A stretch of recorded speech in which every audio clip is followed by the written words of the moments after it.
Tonight, Christopher Columbus back on dry land. Divers retrieved the pieces of the statue before it was hauled away. WMAR 2 News' Erin McPherson was there all morning, and she joins us now with what happens next.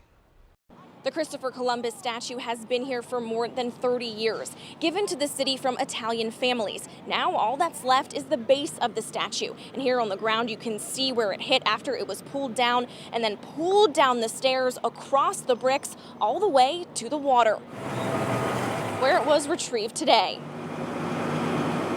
The Christopher Columbus statue was recovered in pieces. First was the biggest and heaviest, the torso, then the pedestal. The head was expected to be next, but it wasn't intact. A diver pulled out fragments. The last was the hand and where it was resting. All done for free. The statue was taken down Saturday evening on the 4th of July. Then it was thrown into the channel connecting to the Inner Harbor.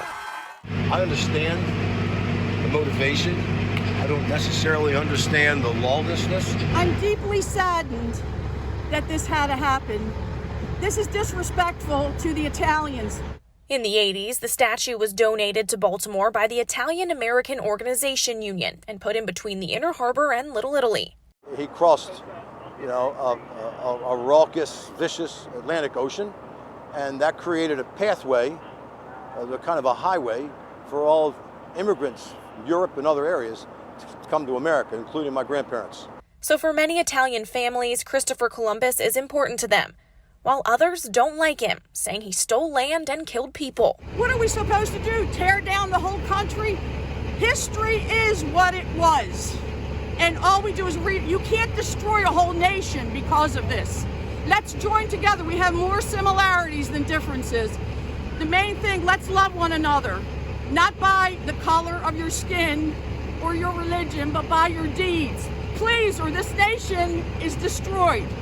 Stop with the hate. The Italian Americans knew the statue was in danger since other monuments have been vandalized, so they were working with the city to protect it. We were going to move it. Didn't move it in time. Now the pieces of the statue are being taken to a local art studio where a Maryland artist will recast and refurbish it. Then once it's finished, it will be put on private property. In Baltimore, Erin McPherson, WMAR 2 News. Now, the statue's dismantling has caused some to wonder where the police were as all this was happening.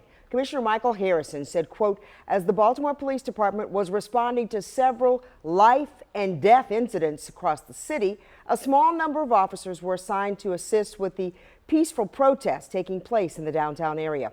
As the number of protesters grew, it was tactically unsafe for those two officers to position themselves between the protesters and the Christopher Columbus statue.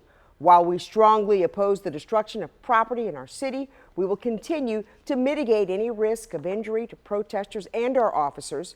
The commissioner added they hope to arrest those who are responsible.